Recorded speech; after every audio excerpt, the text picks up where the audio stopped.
Sa conversion a changé le cours de l'histoire. Son califat a transformé un peuple en empire. Et même le diable évitait son chemin. El-Farouq, homme qui distinguait le bien du mal, a conquis des terres, renversé des empires et laissé un modèle de justice encore inégalé. Mais qui était vraiment ce compagnon du prophète sallallahu alayhi wa sallam qui a façonné l'avenir de l'islam et du monde entier?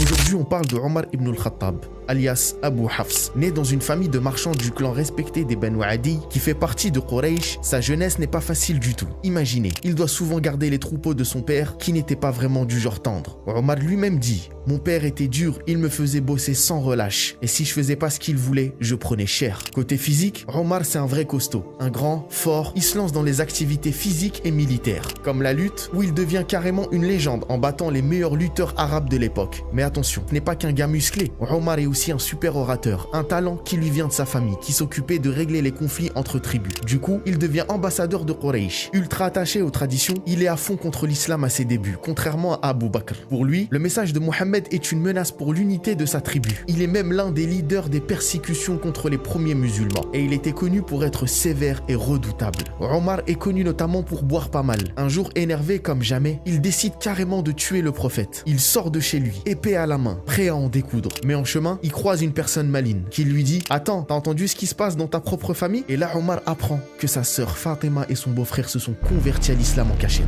Furieux, il fonce chez sa sœur. Quand il arrive, il surprend un compagnon en train de leur enseigner le Coran. Omar débarque, hors de lui. Sa sœur courageuse lui tient tête en affirmant sa foi. Et là, fidèle à son tempérament explosif, il frappe son beau-frère et même sa sœur au point de les faire saigner. C'est là que tout change. Voyant le courage de sa sœur malgré la violence qu'il vient d'infliger, Omar est chamboulé. Il demande à lire ce qu'ils étudiaient. Sa sœur lui fait faire ses ablutions. Il commence à lire Surat Taha. Et là, bam!